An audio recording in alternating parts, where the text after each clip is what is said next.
Bom, então, boa tarde, né? Vamos começando a nossa terceira aula hoje, né?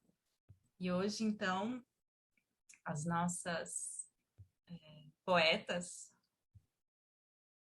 são Alda Merini e Hilda Hilst, né? E aqui eu coloquei dois versos de cada uma delas. Ah, só para comentar uma coisinha, que a semana passada eu falei um pouco da Melia Rosselli e das viagens que ela fez um pouco pelo sul da Itália. E falei também que ela tinha viajado, né, com o Rocco Scotellaro, que é o poeta que foi amigo dela, que depois morreu bastante jovem, né? Só me confundi nas datas, porque o Rocco morreu em 53 e não em 63. Acho que eu falei que ele tinha ido com ela para o congresso de 63. Na verdade, ele morreu em 53. Então, as viagens, né, que eles fizeram foram da década de 50, né? Ele morre em 53, antes, né, de 53. E eles foram acompanhados também pelo Carlo Levi, que é um outro escritor com o qual a Amélia Russell teve muito contato, né? E viajaram juntos, assim, pelo sul da Itália, conhecendo um pouco, para estudar um pouco também da música, né? Produzida no sul da Itália. Então, só essa correção, porque a gente está gravando as aulas. Depois eu estava revendo e eu falei, não, ele morreu antes, né, disso. Então, vamos entrar aqui mais duas pessoas, só para não ficar com essa incorreção. Espera aí que deu uma travadinha aqui no... Vou parar de compartilhar só um minutinho. Ah, foi. Agora foi. Vou voltar de novo, então. Então, vamos lá.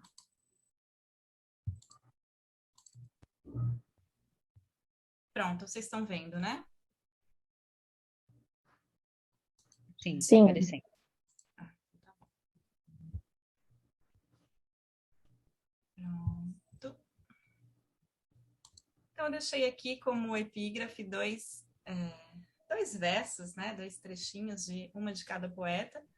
Primeiro, da Alda Merini, né? Que diz assim: La mia poesia è alacre come il fuoco, trascorre tra le mie dita come um rosário, né? E depois um trechinho da Hilda, um verso, né, que diz: por que da condição do homem é o despojar-se. Então eu peguei essas duas palavras, né, o misticismo e o despojar-se, para a gente pensar um pouquinho a poesia dessas duas poetas a partir dessas duas ideias, né? Que, de qualquer forma, está muito presente na poesia das duas. E também uma ideia ligada também ao feminino, ao erótico, né? Então, a gente já começou a falar um pouco isso das questões femininas ligada ao erotismo, ligada à poesia da Amélia Rosselli. E também vamos continuar, vai estar presente muito na poesia das duas, né? A Hilda Hilst no Brasil, sobretudo, fica muito mais conhecida pela poesia erótica, pela poesia amorosa, pela poesia, pela obra pornográfica que ela vai escrever também, né? A partir da década de 80, né? Vai ficar um pouco mais conhecida. Metade de 70, começo de 80, ela vai então ficar mais conhecida por essa vertente erótica, né? E pornográfica depois da sua obra. Bom, então vamos lá. Para começar, então, aqui a imagem, né, das duas poetas, para quem acho que todo mundo conhece as duas, né? Não sei se pelo menos a Hilda Hilst é bastante conhecida no Brasil. Eu acredito também que a Alda Merini também é bastante popular, apesar de não ter nenhuma obra completa traduzida no Brasil, né? Hoje mesmo estava procurando alguns poemas a mais para deixar para vocês traduzidos, né? Eu deixei lá na salinha só o site da Merini, porque no Brasil a gente encontra só blogs literários que traduziram, né, poemas esparsos da Alda Merini. Então, eu deixei só o site dela, mas se vocês colocarem o nome dela, vocês vão ver que aparece bastante revistas, blogs literários que traduzem, inclusive, né, a poesia da Alda Merini. Então, dá para encontrar alguma coisa.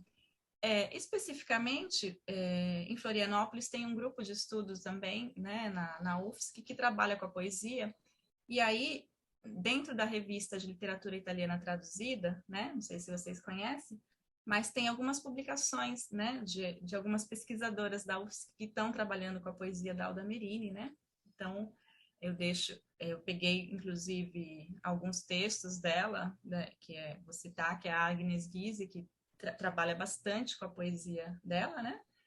Se vocês quiserem, então, ler um pouco mais sobre a poesia, podem usar o blog, né, a revista de literatura italiana traduzida da UFSC, que eu acho que é uma indicação boa. Depois vou colocar algum texto lá também para vocês, tá bom? Bom, então aqui um pequeno resumo, bem resumido, digamos assim, da escrita e da poesia, né, de algumas questões biográficas também da vida da Merini, né? Vocês veem que ela nasce em 1930, né, 31, uma poeta também da década de 30, como é a Amélia Rosselli, também como é a Hilda Hilst, né? Passa por uma infância bastante sensível, bastante isolada, e em 47 ela tem o primeiro caso de internação, né? Ela tem uma relação bastante traumática com a mãe e sofre de um transtorno bipolar. Por causa disso, ela é internada algumas vezes, né? E depois passa praticamente 2 décadas internadas, né? Entre idas e voltas do manicômio, na década entre 64 e 76, né? Então, vai ser uma poeta que vai ter também esse caso, né, essa questão psiquiátrica, psicológica, bastante acentuada, né? Na adolescência, na juventude, ela conhece alguns poetas, começa a escrever muito jovem, né, e incentivada pelo Manganelli e outros poetas que conhece, e tem um relacionamento um pouco conturbado com Manganelli, de amizade, afetividade, né, mas Manganelli também muito jovem, já casado, enfim. E ela se apaixona, tem um pouco de... São algumas questões complicadas no relacionamento dos dois, né? Ela um pouco persegue o Manganelli, enfim. Então, tudo isso acaba virando uma questão bastante delicada, né? Mas ela começa a escrever, incentivada pelo Manganelli, depois também o Quasimodo, que também vai ser um poeta importante para ela, também o Pasolini, né? Vão ser poetas importantes na juventude dela. E ela vai publicar, então, esse primeiro livro, que se chama Presença de Orfeu, em 53, né? Ali a gente vai ver muito essa ideia desse orfismo, né? Na poesia da Merini, também misturado muito a temas místicos, a um certo erotismo, uma poesia amorosa, né? Muito intensa, né? Depois ela vai publicar em 61 esse livro do Sei Pietro também, que fala bastante de amor, né?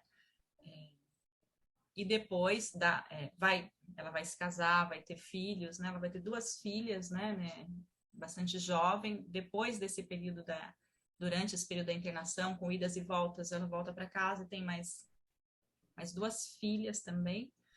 Mas me parece que ela cria só 2 e outras 2 ela dá em adoção, né? Então ela tem alguma fase um pouco mais serena em casa, um pouco mais sempre voltando com idas e vindas para o manicômio.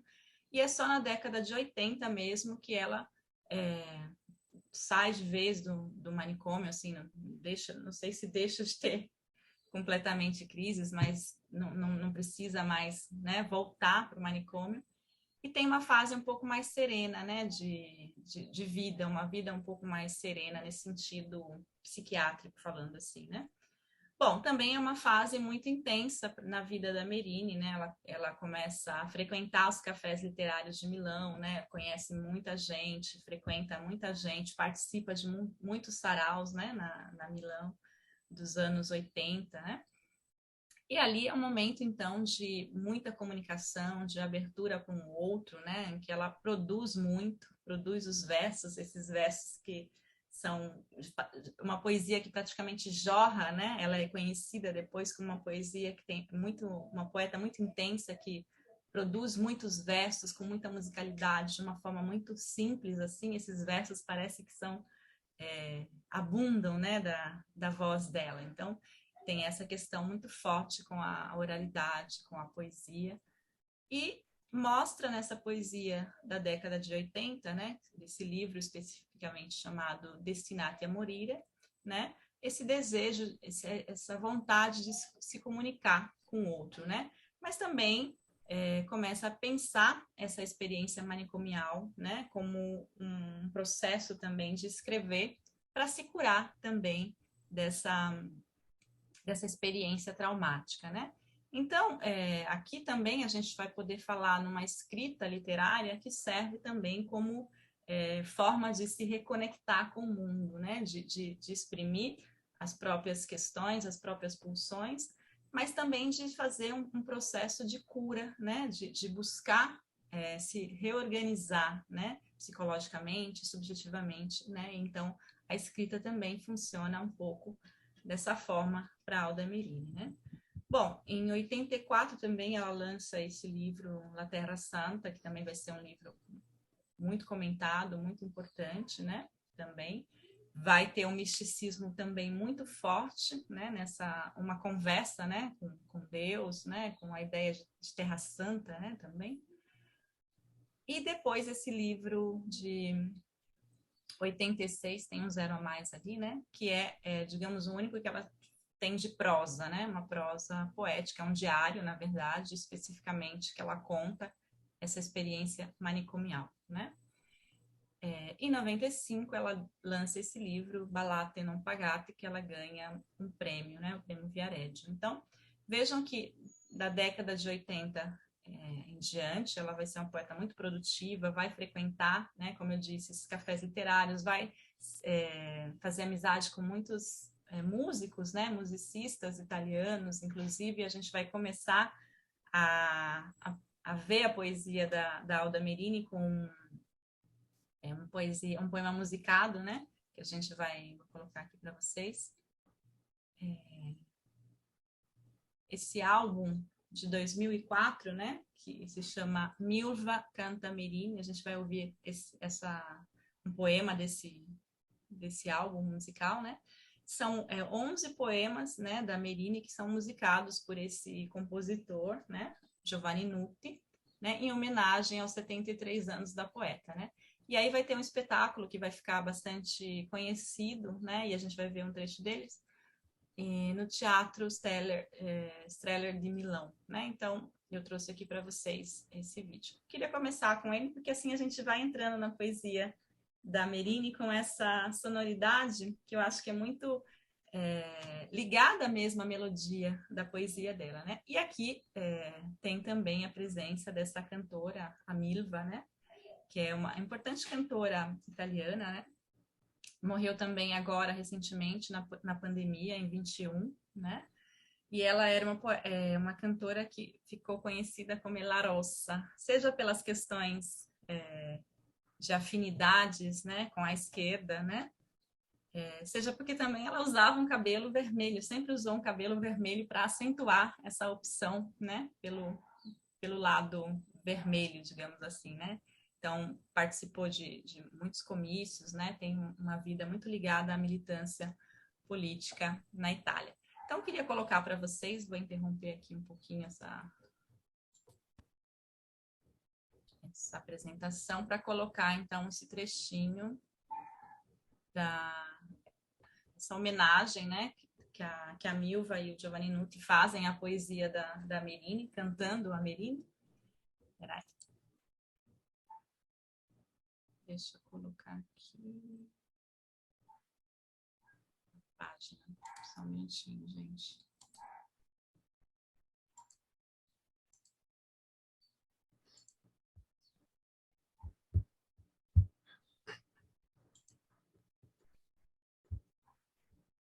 Vocês estão vendo? Sim, está aparecendo. Sim. Deixa eu colocar aqui a tela maior. Tá na tela bem grande ou tá pequena a tela? Tá, acho que tá o tamanho bom. Não sei se é o que o pessoal acha, mas tá dando para enxergar, assim. Tá bom, professora. Tá bom? Então tá, então aqui a gente vai começar ouvindo, né, esse poema cantado pela Milva, daí depois vocês vão me dizer as impressões que vocês tiveram e vão dizer se gostaram também ou não. Então, qualquer coisa, se não estiverem ouvindo, me falam. Eu coloquei aqui o som, mas qualquer probleminha vocês me falam, tá bom? Então vamos lá.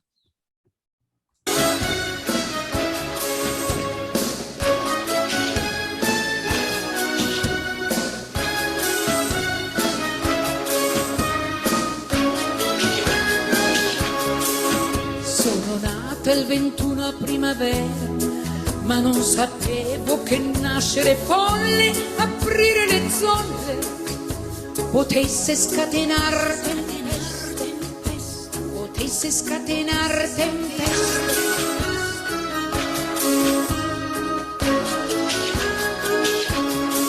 Sono nata il 21 a primavera, ma non sapevo che nascere folle, aprire le zolle, potesse scatenar tempesta, potesse scatenar tempesta.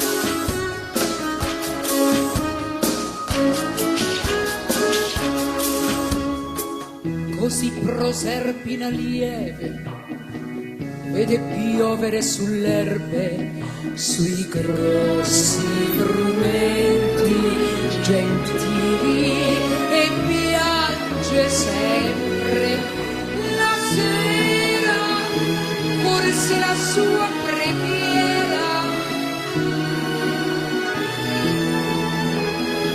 forse la sua preghiera.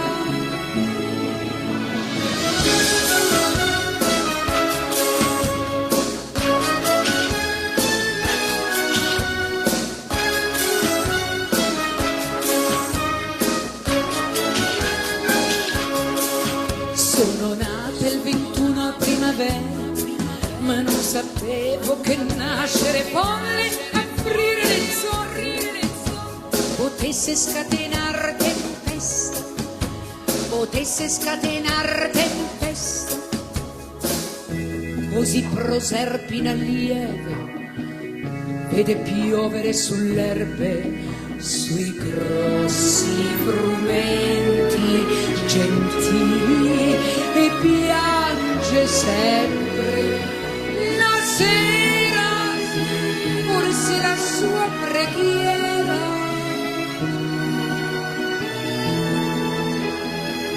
forse la sua preghiera.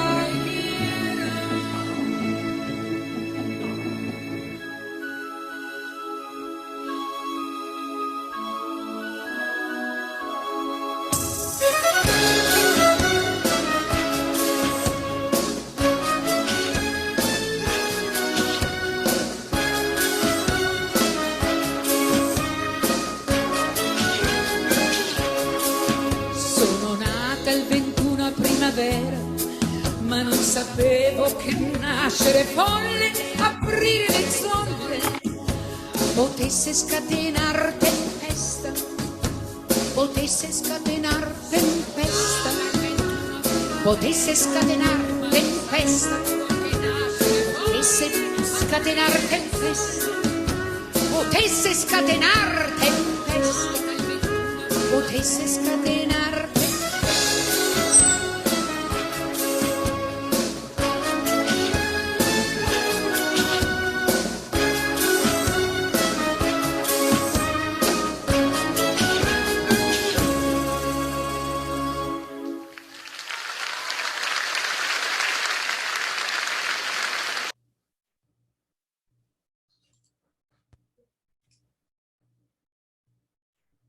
Deu para ouvir bem?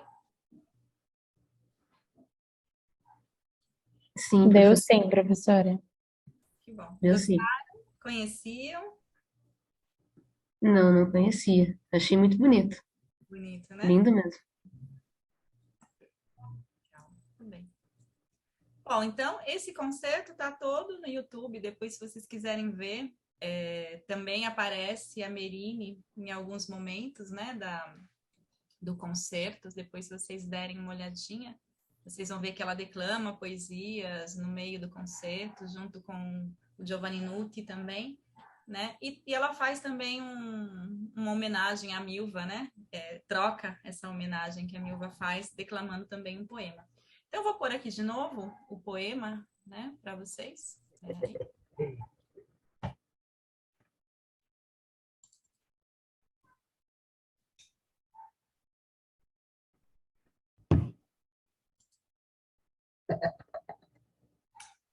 Estão visualizando? Sim, tá aparecendo. Bem. Bom, então esse é o poema, né, que é também uma apresentação da Merine, digamos assim, como ela se apresenta, né? De fato, ela nasceu il 21 a primavera, né? Que é o solstício de primavera, né? 21 de março, né? Então, e ela diz assim nesse poema, né? Sono nata il 20... Alguém quer ler em italiano? Eu não perguntei, mas de repente tem alguém que queira ler, não sei. Alguém quer ajudar a ler? Sonata il 21 na primavera, ma non ci nasce. Alguém está lendo? Eu não estou escutando muito bem, mas pode falar o nome e ler.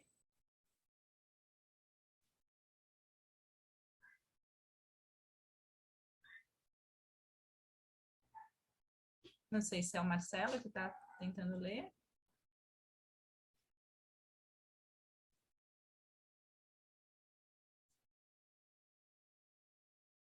Bom, leio eu então.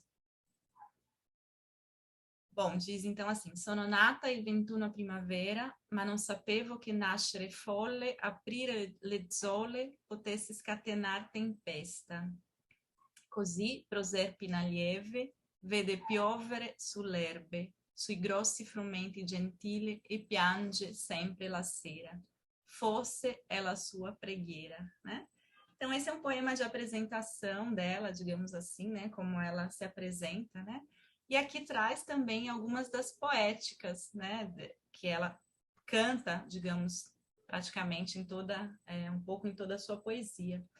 Esse poema não tem uma tradução para o português. Eu procurei bastante, mas não, assim, tem traduções, pessoas que fizeram, assim, né? Então não achei uma tradução para trazer para vocês, mas a gente pode ler de novo, ver se tem alguma dificuldade de compreensão. Acho que é um poema simples, né? Eu acho que tem uma parte boa da poesia da Merine, porque é uma poesia feita de uma forma simples, né? Assim, não é uma poesia difícil de entender, difícil de ler, né? O uso das palavras também, então acho que ajuda bastante para o leitor brasileiro, né? Mesmo a gente não tendo, digamos, traduções ainda da obra, né? Então, essa alguma questão assim que é muito difícil de entender, a gente pode tentar pensar também uma tradução assim, né? Mas então ela diz, né, que nasceu no dia 21, né, de março, na primavera, né? E que ela não sabia que nascer folle, né, louca, digamos assim, né?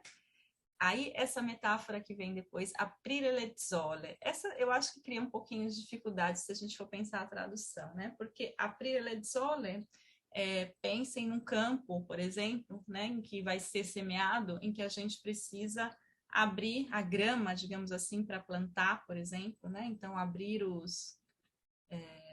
alguém me falou a palavra outro dia, mas eu esqueci de novo, né? Então, abrir essa grama para colocar, né, para carpinar, para semear. Então, ela diz que aprire le sole potesse scatenar tempesta, né, o desencadear uma tempestade. E aí ela cita Proserpina, né? Vocês sabem quem que é a Proserpina na mitologia grega? Né, aqui usado o nome latino, né, Proserpina é a Perséfone, né, aquela que é sequestrada por Hades, né, que é levada aos ínferos, né, então ela e por ela também a mãe dela, né, que era, né, se não me engano, chora, né, e faz um acordo com Hades, com os infernos, assim, porque quando ela é sequestrada, ela deixa toda a terra em tristeza, né? A mãe chora, então é aí que nasce o inverno, a tristeza, né? A neve, tudo fica escuro, né? Então ela faz um acordo com Hades para ter, né? Para ter de volta, digamos assim, a primavera, o verão, né? Então, 6 meses a Perséfone passa no inferno com Hades e 6 meses ela passa, né, na Terra, né, de volta à Terra, né? Então, così prosepe na lieve, vede piovere sulle erbe, né? Chover sobre os campos, sobre as ervas, né? Sobre os grossos grãos de gentis, né? De trigo, né? E ela sempre chora, né? A laceira, né? Na tardinha, à noite, né? Talvez essa seja a sua prece, né? A sua pregueira. O que vocês acham desse poema? Assim, a minha tradução é muito, né? Assim, um pouco para explicar, mais para explicar para vocês um pouco. Mas aqui tem algumas coisas importantes na poesia da Merini, que é essa busca, esse contato também com uma poesia que ela vai pensar, né, a partir do contato com a tradição grega, aqui por meio do latim, né, com o orfismo, digamos assim, né, um resgate dessa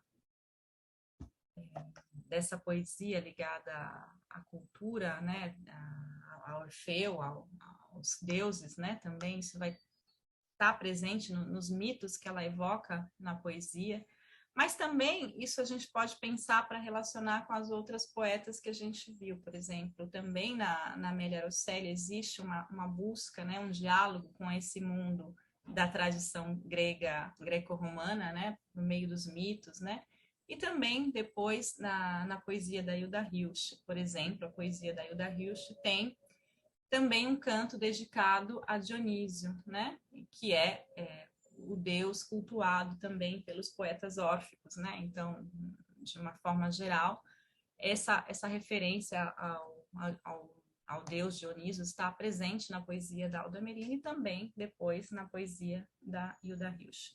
E um pouco também na poesia da Amélia Araceli, que a gente viu a aula passada, né? Então, essas tendências, digamos assim, mas preciso dizer que acho que assim, a Merini entra mais nessa ideia do orfismo, principalmente na primeira poesia, do que a Amélia Araceli. A Amélia Araceli não tem uma poesia órfica no sentido mais fechado do termo, né? Enquanto que a Merini, ela escreve um livro dedicado a Orfeu, né? A presença de Orfeu é um pouco isso, né? Esse livro que é dedicado também ao orfismo, né? Que tem um pouco de idas e vindas na Europa, né? Na primeira metade, digamos assim, do século XX, né? Como presença poética. Mas também, se vocês pensarem na poesia brasileira, por exemplo, Vinícius de Moraes, que depois vai também fazer um livro, que agora eu não me lembro o nome, mas que também é dedicado ao Orfeu, ao orfismo, né? Então, são presenças, idas e vindas, digamos, na poesia, momentos da poesia, né? Não só europeia, mas também, talvez, um pouco mais geral, né? Desse orfismo, né? Como resgate dos mitos clássicos, como culto a um bem viver, digamos assim, a uma poesia que é mais ligada, né? A uma tentativa de expressar a vida em todas as suas, né? Na sua plenitude, digamos assim, né? Então a gente pode pensar um pouco dessa ideia do orfismo como uma tentativa de chegar a uma plenitude por meio dos mitos, por meio da linguagem, né? A linguagem também busca ser plena nesse sentido, né? E aí a gente pode pensar um pouco a partir daí, né? Essa representação, né? Dos mitos clássicos e essa busca, esse contato também com a poesia órfica, né? E o que mais que a gente pode dizer dessa poesia? Não sei, vocês querem colocar alguma questão? Podem também fazer no chat, de repente. Senão, a gente pode passar para outra para ver alguma outra característica da poesia da Alda Merini. Bom, podem sempre chamar. Eu trouxe essa poesia, né, se chama Colore, esse também está do livro Na Presença de Orfeu. Eu trouxe dois momentos da poesia, né? Digamos, essa poesia que é escrita ainda, né, com essa voz juvenil, né, adolescente ainda, se a gente pensar que em 49 ela ainda tinha 19 anos, né, apesar de já ter,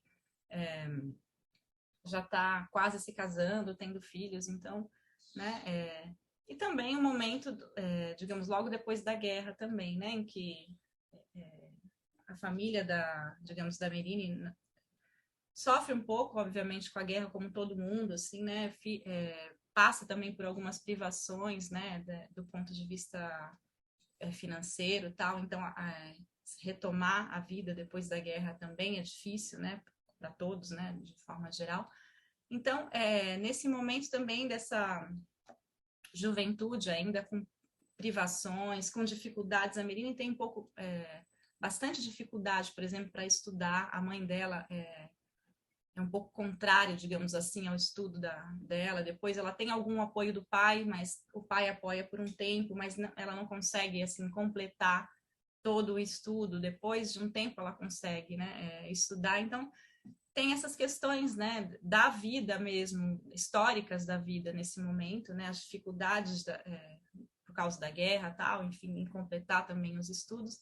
E também o apoio, assim, familiar, assim, no sentido de, a gente está falando da década de 40, do pós-guerra, né? Então, ela começa, digamos assim, a escrever, a compor muito cedo, né? Assim, e assim, muito por vocação mesmo, porque não faz parte de um estudo, né? Assim, de pensar a poesia, de escrever a poesia. Não, isso é uma coisa que nasce na Merinê muito naturalmente, né?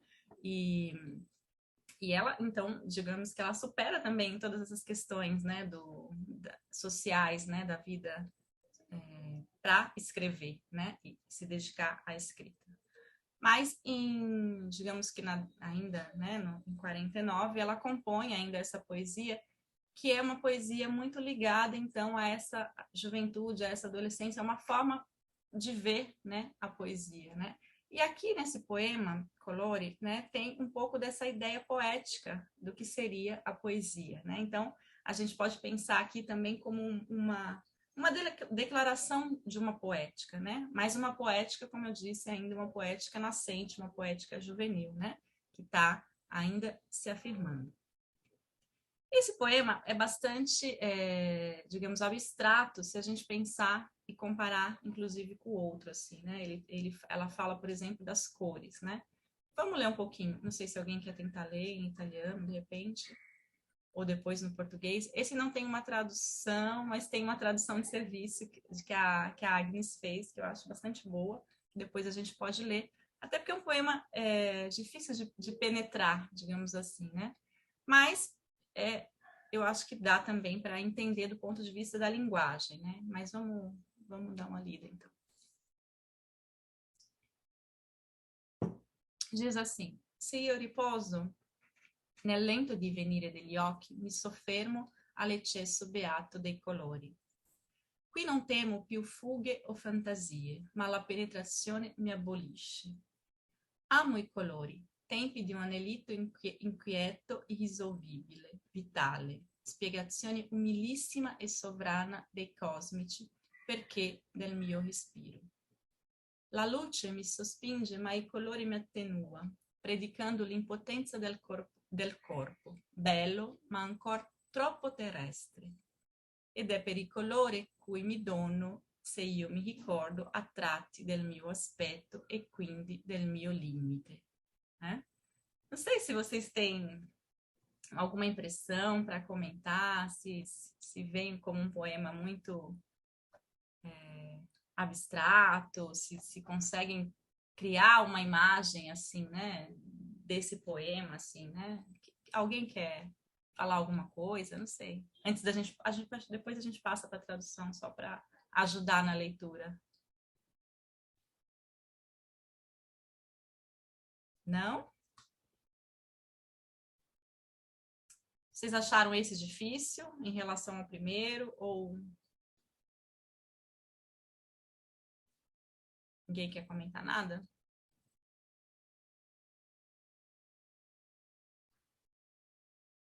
Bom, vou colocar então aqui a tradução para ver se ajuda também, de repente, a entender, a desvendar um pouco do que ela está falando, né?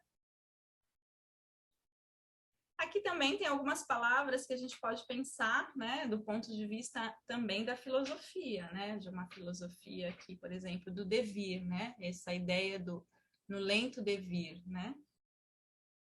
Mas que imagem a gente pode trazer desse poema, né? Então, vamos pensar um pouquinho, né? E ela diz assim, em português, né? Alguém quer ler em português? Para não ficar só eu lendo, enfim. para ajudar? Hoje vocês estão bem quietinhos, né? Vanessa, não quer ler?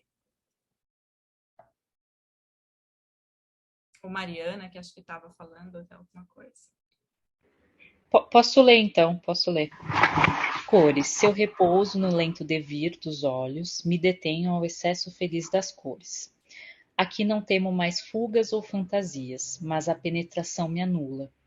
Amo as cores, tempos de um desejo inquieto, irresolúvel, vital.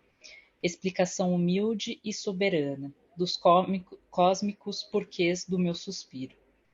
A luz me impele, mas a cor me atenua, pregando a impotência do corpo, belo, mas ainda tão terreno. E é pela cor que me dou que de repente me lembro do meu aspecto e assim do meu limite. Obrigada, Maria. Muito bem. Bom, então vejam aqui algumas contraposições também, né? Entre a ideia do devir, né? Das cores como uma espécie de iluminação, né? De epifania, de revelação.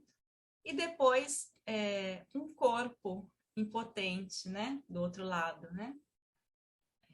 A luz me impele, né? Mas a cor me atenua. Quer dizer, tem uma oposição aqui, né? Entre o que poderia ser uma revelação, uma iluminação, uma busca, né?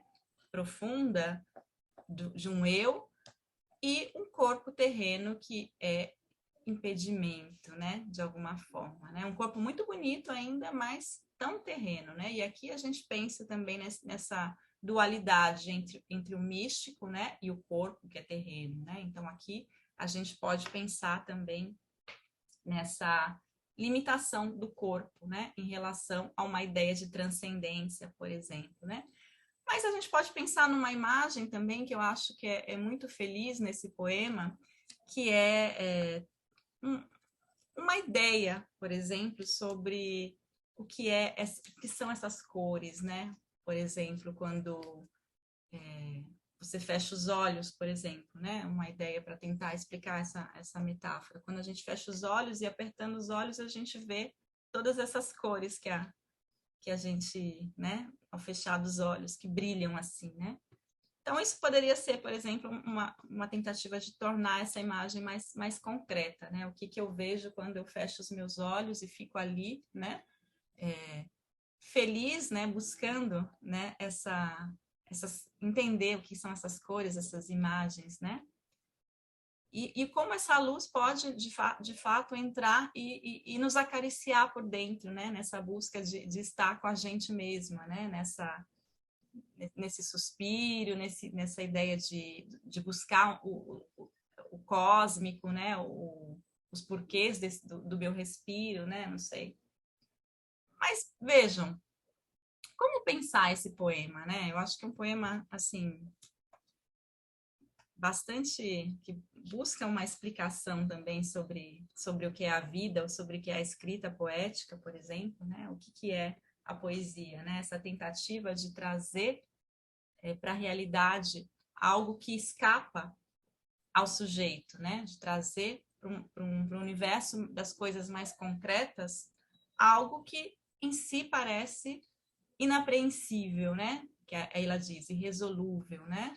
Cósmica, né? Então, vejam que essa poesia inicial, digamos assim, da Merini, é uma poesia que tenta também transcender o próprio sujeito, né? O próprio corpo físico, terreno, que é visto como limite, como impotência, né? É uma tentativa de juventude também, né? De conceituar a poesia, né? Eu acho que depois, com algumas questões que ela vai vivenciar, né? Na própria escrita, essa coisa do místico vai ter sempre, né? Ela não vai perder. Mas ela vai transformar em uma experiência um pouco mais concreta, se a gente pensar. Daí eu trouxe aqui 2 poemas, mas eu vou pular esse e vou para o segundo, depois a gente volta para aquele que eu pulei, tá? Que é esse sobre a questão da história, né? Então, esse poema já é do livro Destinate a Morire, da década de 80, né? Em que ela tenta depois de tudo vivido, né, da internação, dessa experiência, né, sofrida do manicômio, né, mas também já da maternidade, né, das questões conjugais, né, enfim, da criação da família, todas essas histórias que perpassam a história da própria poeta, né? Então ela tem aqui uma ideia sobre a história, né? Então ela tem esse poema que se chama Anche oggi sarà dentro la storia. E aí eu gosto de contrapor esses dois poemas, por quê? Porque em um a gente tem uma visão bastante transcendente da poesia, e o outro eu acho que a gente tem uma visão um pouco mais próxima, né? Do concreto, né? Do eu cotidiano, da realidade cotidiana, né? Da ideia da história, né? Mas ela diz assim, então, Anche oggi sarà dentro la storia della mia vita. Oh, leio de novo porque comecei mal.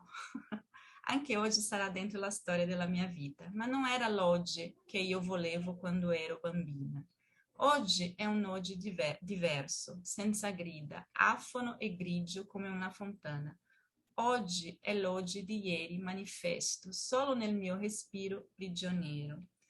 O larghe nubi, come fonderei volentieri mio passo dentro quel cielo che racchiude tutta la vastità del mio destino, né? Então, se a gente pensar um pouquinho aqui, né? Eu não sei se esse poema parece mais fácil do que o outro para vocês. Vocês têm alguma diferenciação desses três poemas que a gente viu assim nesse primeiro momento? Acreditam nessa questão que eu estava falando de ser um poema um pouco mais ligado a um concreto, a uma realidade? Dá para pensar nessa dicotomia da poesia da Merini, por exemplo, né? Um eu transcendente, que busca a transcendência, e um eu mais próximo da realidade, que entende a realidade e os seus limites, né? Aqui também tem uma tradução da Agnes, né? Que é também uma tradução que não é pensada a partir da métrica, da sonoridade, mas é uma tradução que fica muito próxima do poema, né? Então, alguém gostaria de ler em português? Hoje também fará parte da história da minha vida, mas não era o hoje que eu queria quando era criança. Hoje é um hoje diverso, sem gritos, afônico e cinza como uma fonte. Hoje é o hoje de ontem manifestado, apenas na minha respiração prisioneiro. Ó grandes nuvens, como fundarei voluntariamente o meu passo, dentro daquele céu que abarca toda a diversidade do meu destino. Obrigada, Vanessa. Obrigada pela leitura, né?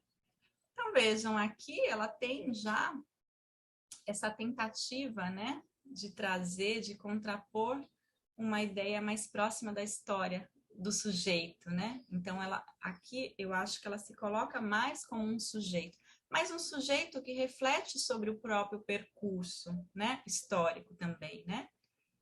E que consegue perceber, né, nas diferenças, né, do que era esse eu bambina, né, quando era o bambina, né?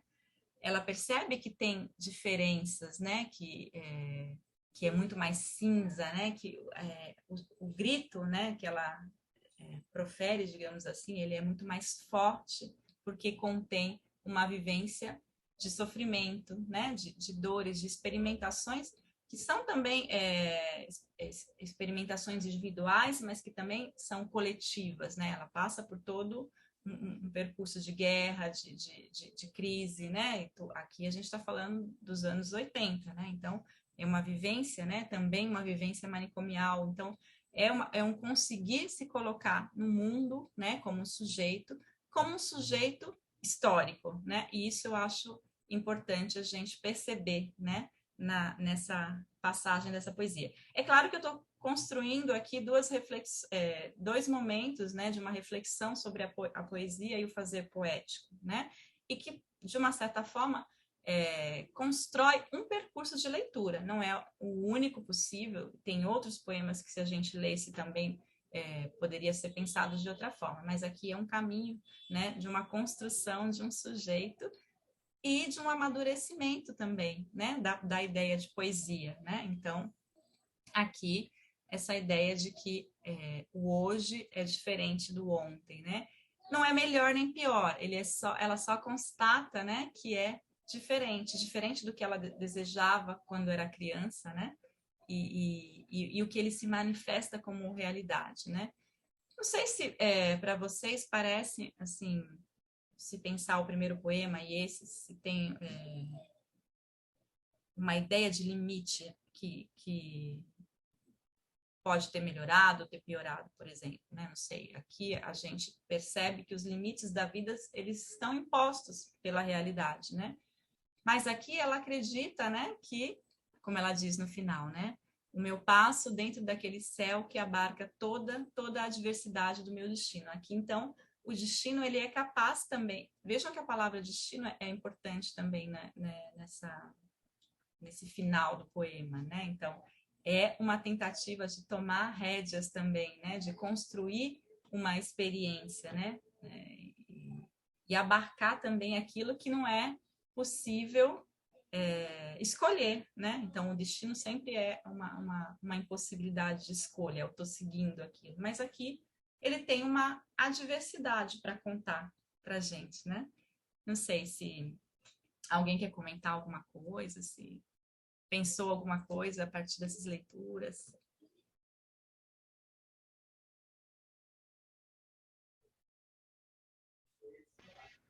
Me pareceu assim que de repente nesse poema, né, ela fez um pouco as pazes com a própria história, embora tenha sofrido, imagino eu, né, que tenha sofrido bastante, tenha passado por bastante situações difíceis, né? Parece que quando ela tá nesse contato com essa realidade, né, ela consegue perceber o que ela passou, mas é como se não fosse tão ruim assim. Não sei, é um pensamento que me veio, né? Como se nesse poema ela conseguisse fazer um pouco as pazes com a própria história, de uma maneira mais elaborada, eu diria. Não tem um grande pesar, né? Talvez, né? Um grande sofrimento, assim, em relação a tudo que viveu, né? É uma tentativa mesmo de ver com um pouco de beleza, né? Esse percurso que é da própria vida, né? Então, tem uma afirmação, de fato, positiva da própria história, né? Hoje também faz parte da história, né? Não é isso, Mariana? E me parece até que no poema anterior, né, eu achei interessante quando ela associa a questão das cores, né, com o desejo. Então, como se essa coisa colorida, essa coisa viva, né? Eu acho que cor faz a gente pensar nessa coisa mais viva mesmo, né? Então, eu acho que é um desejo que ainda está ali, né? Então, me pareceu bom, embora ela tenha passado por todas essas situações, algo se manteve ali que permitiu que ela visualizasse, de repente, algo colorido, algo que impulsiona ela nesse desejo, nesse viver, enfim, me pareceu um pouco isso. Muito bem. Uma boa leitura. Boa leitura. Então, é um pouco essa ideia, né, da perspectiva da poesia. Agora a gente vai ver um poema da perspectiva do eu feminino, né? Então, tem esse poema aqui que ela dedica ao Quasimodo, né?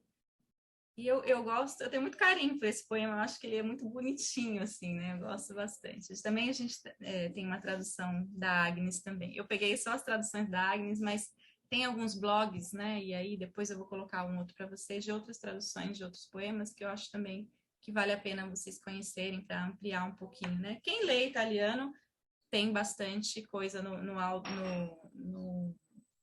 no site da Merini, né? Para ler, né? Eu deixei o site para vocês lá na salinha do Classroom, né? Mas em português talvez tenha um pouquinho menos de possibilidade para quem não lê italiano. Mas isso daí também acho que dá para alguma coisa dá para ler, porque como eu disse, não é uma poesia completamente fechada que não dê para, né, para fazer comparações e passar para quem é falante do português, né? Então esse poema vejam como ela constrói, né? Se chama Io mi sono una donna, né? E eu acho bonitinho esse uso do io mi sono, né? Desse reflexivo, né? Que não é um reflexivo, né? Um reflexivo que tem um nome no italiano, que depois vocês podem me ajudar a lembrar, que eu não lembro agora, mas diz assim esse poema, né? Io mi sono una donna che dispera, che non ha pace in nessun luogo, mai, che la gente disprezza, che i passanti guardano con attesa e con furore. Sono un'anima appesa ad una croce calpestata, derisa, sputacchiata. Mi sono rimasti solo gli occhi ormai, che io levo nel cielo a te gridando. Toglimi dal mio grembo ogni sospiro, né? Tem uma parte bonita no começo, depois talvez um pouco de angústia no final, né? Mas vamos ver aqui então a tradução proposta pela Agnes também, né? Aqui no português talvez fique um pouco mais difícil tornar esse reflexivo de uma forma, né? Como no italiano eu acho que soa muito bem, não sei se no português, né? Soa tão bem assim, mas enfim, é uma tentativa. Não, também não é uma tradução pensada a partir da forma, da métrica, mas é uma tradução para que busca o sentido, né? Então, alguém quer também ler esse daqui, essa versão em português?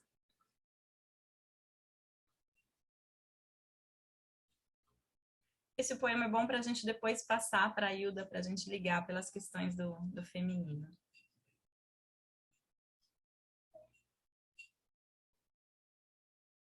Algum candidato? Eu posso. Por favor, Priscila. Obrigada. Sou-me uma mulher que se desespera, que nunca tem paz em lugar nenhum, que a gente despreza, que os de passagem observam com espera e com furor. Sou uma alma pendurada numa cruz, pisoteada, zombada, cuspida. Agora restaram-me só os olhos que levam aos céus, gritando para ti. Tira do meu ventre todo suspiro. O que vocês acham desse poema? Priscila, de repente, que leu, quer comentar alguma coisa? Como você vê esse poema? Não sei. As mulheres se sentem incomodadas com esse poema? Não sei como é.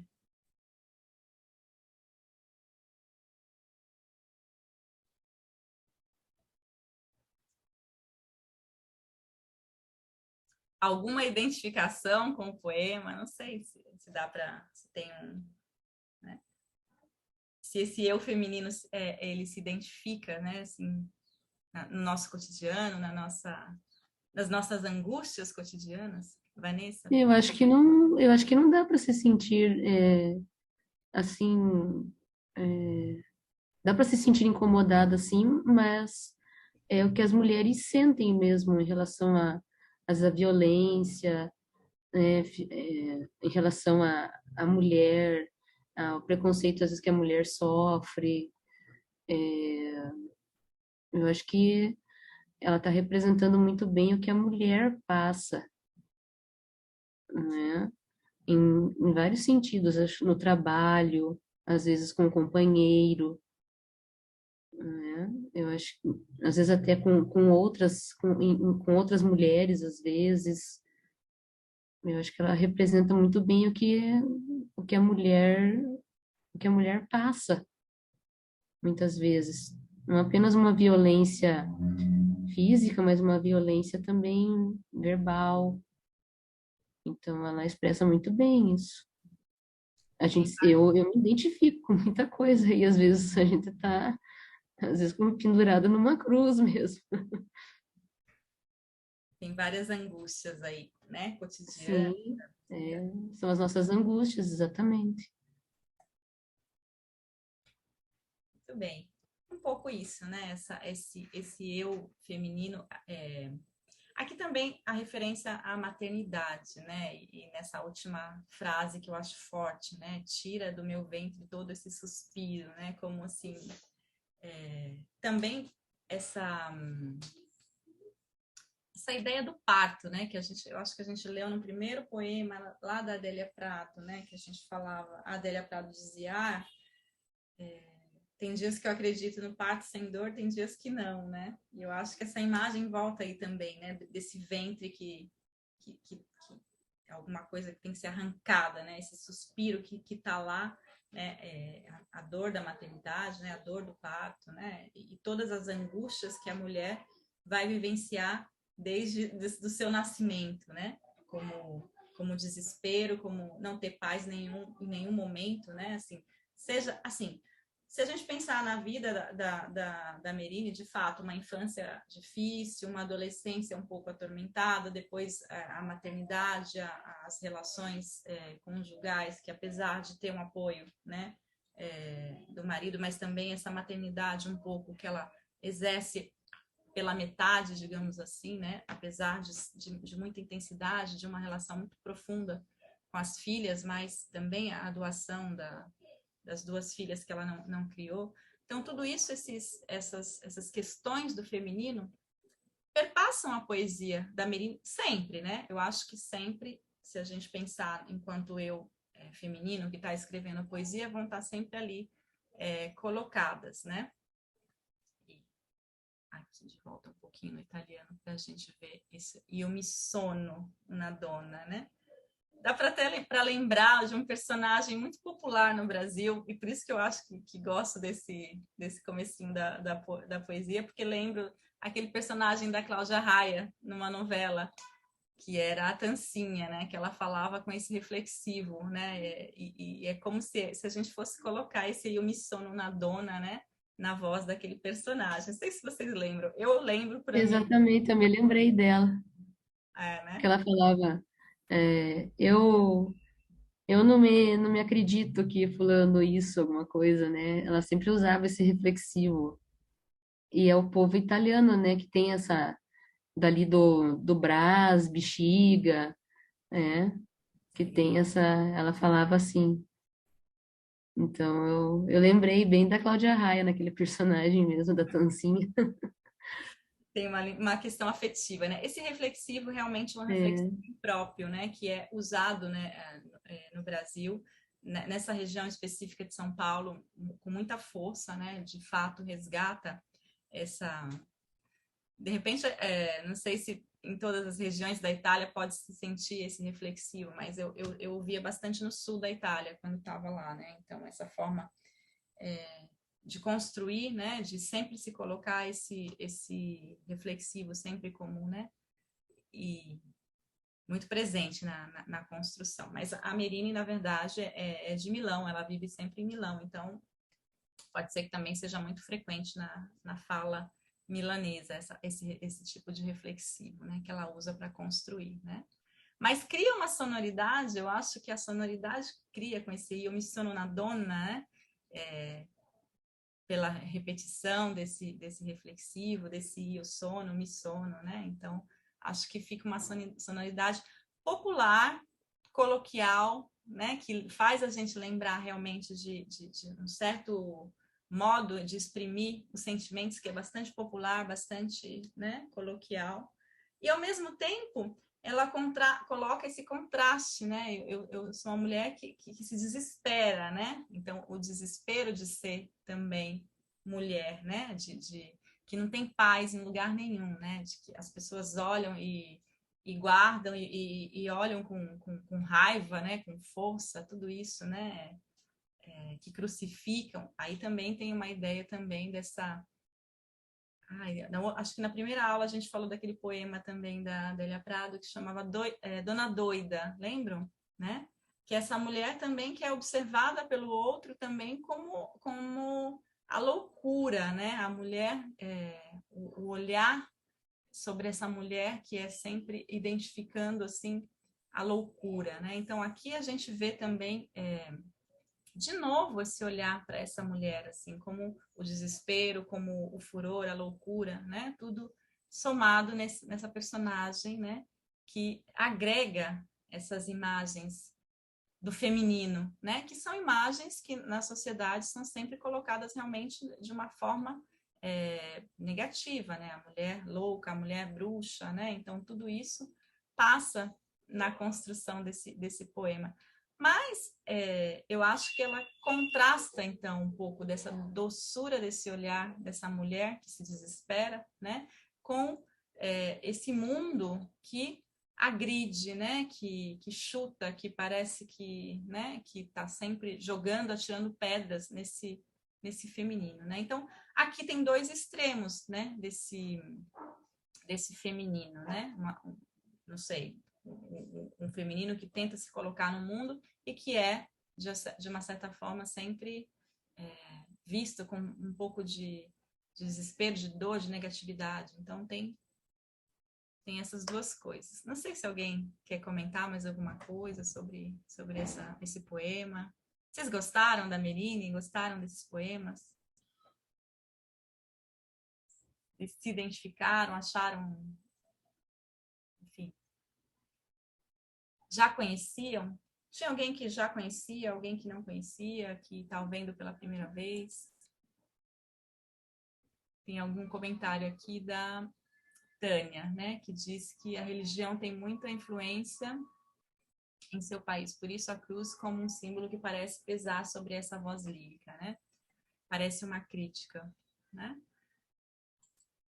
De fato, a Merine vai ser uma poeta muito ligada à religiosidade de forma geral, né? Seja no primeiro momento uma religião que passa pelo misticismo, depois seja na ideia da poesia mais final, que é a Terra Santa, né? A busca de um lugar santo, né? Da Terra Santa, né? Então, essa poesia e a gente vai poder também pensar na poesia da Hilda Hilst por esse viés, né? A ideia do santo está muito presente, né? A ideia da cruz, né? A ideia de um Deus. Mas também, eu acho que todas as poetas que a gente viu até agora, pelo menos a Adélia, a Amélia Rosselli também, agora a Merine também, tem relações muito fortes com, se não com a religião, né? Para usar o termo religião, muito forte com a ideia de Deus, com a ideia de uma divindade, né? Então, essa divindade passa muito a poesia. A Adélia realmente porque é uma poeta muito ligada à religiosidade, né? Então, é muito presente. A Merine também, nessa última poesia, entra mais numa ideia, numa ótica de uma poesia cristã. A Amélia Rosselli sempre vai colocar a imagem do Cristo, né, crucificado, mas também em oposição a alguns mitos pagãos, né, que eu acho que percorrem a poesia dela. Então, a gente está pensando em poetas que têm uma visão muito forte, né, de uma espiritualidade, de um misticismo, né, de uma religiosidade, de uma presença do divino, né, muito forte nessa poesia.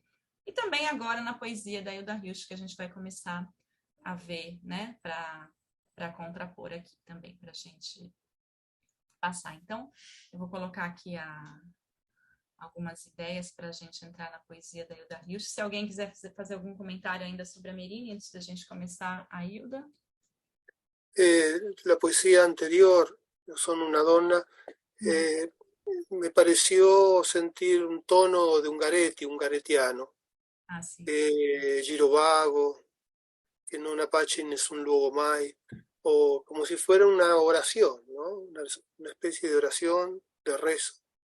Y la pietà, ¿no? La pietà de Ungaretti también. Sí. Son un hombre ferito, el grito, de gritando. Siento en la lectura un tono ungaretiano, de girovago y la pietà y esa especie de oración laica, ¿no? Y bueno, el recurso musical tan bello de croce calpestata de risa sputacchiata, esa vocales abiertas, bien abierta, que aparece como crucificada, digamos, ¿no? Como fragmentada. Esas vocales tan abiertas, con las consonantes tan duras, es una especie de crucifixión, una especie de golpe, de fragmentación de ella misma, un dolor muy grande, ¿no? Sim, na própria linguagem você já sente essa força, né, da ideia da crucificação, não é isso?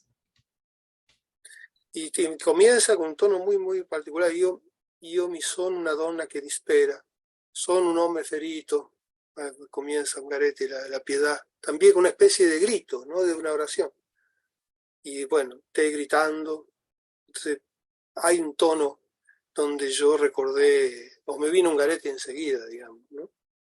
o por lo menos no reescritura, sino, digamos, como una influencia, tal vez, ¿no? Aunque está dedicada a Salvatore Quasimodo. Sim. Quase como se fosse uma versão da poesia do Ungaretti ao feminino, né? Com essa ideia do grito, né? Verdade. Mucho más, no tan espiritual o subjetiva como Ungaretti, sino más, con más cuerpo, mucho más dolor, ¿no? Sim. Pero muy bella, muy hermosa. Muito bonita, de fato, né? E, de fato, aqui a gente pode pensar algumas coisas do feminino, e aí para pensar essa dor, né, do ventre, eu acho uma palavra muito bonita, é grembo, né, assim, forte, né, do ventre. Y además, sí, la centralidad femenina del último verso, Togli dal mio grembo ogni sospiro, digamos, es una centralidad totalmente femenina, ¿no? Entonces, es una reescritura del dolor, ¿no? Sim, sim. Eu estava comentando esses dias, na verdade, voltou uma ideia, né, que em algum... Eu não lembro muito bem como que conversou a conversa, mas Jesualdo, né, meu esposo, me falou de um texto da Natalia Ginzburg sobre o poço, né, o feminino como a ideia do poço, né. Daí eu não retomei o texto, mas retomei uma citação, vou compartilhar com vocês, deixa eu só parar aqui, porque eu acho interessante para pensar o feminino, e para depois a gente passa para a Hilda. Peraí, deixa eu ver se eu deixei aqui. Justamente por causa da Alba de Céspedes, né? A Alba faz um diálogo interessante com a Natalia Ginzburg, na revista Mercúrio. Deixa eu ver se tem aqui. Que eu já tinha citado em algum trecho que eu... né, sobre a Alba de Céspedes isso, né? Vocês conseguem ver essa citação aqui? Sim, dá para ver. Esse é um trechinho, na verdade, de um texto que eu escrevi sobre a Alba de Céspedes, está na literatura italiana traduzida, né? Que por causa dessa questão, né, sobre o poço, né, da Natalia Ginzburg, aí eu lembrei que já tinha lido esse texto, aí lembrei também que a Alba de Céspedes faz essa conversa, né, com a Natalia Ginzburg, né, na revista Mercúrio. Então diz assim, né, é sobre o lado obscuro das mulheres, né, que é a imanência, a tendência feminina, a introspecção, o famoso poço em que as mulheres às vezes se afundam, né, que aqui dá a ideia do grembo, né, do ventre, né, assim, o poço e o ventre aqui são metáforas que eu acho que dialogam bastante, né. Cadê? Em que as mulheres às vezes se afundam, que Ginzburg vê como um limite, né? E a Alba, ao contrário, não o renega, né? A descida no poço representa, na opinião da Alba, o ponto de ruptura, o momento em que a mulher pode operar uma escolha pela liberdade, tomando consciência e talvez distância das superestruturas sociais que condicionam a sua existência, né? Então, o que a gente poderia pensar, assim, juntando essa ideia da metáfora do poço, né, que primeiro, uma coisa importante, né, que a Natalia Ginzburg, e aí depois também a gente vai ligar com a Hilda Hilst, ela tinha essa questão com a literatura feminina, né, essa ideia de tentar escrever como um homem, né, então ela, em muitos momentos, ela renega, entre aspas, né, uma ideia de uma escrita feminina. Mas quando ela tenta escrever como um homem, é que ela se revela mais feminina, né? O eu dela aflora também, né? Digamos que nessa negação, ela consegue fazer aflorar esse eu feminino da linguagem, né?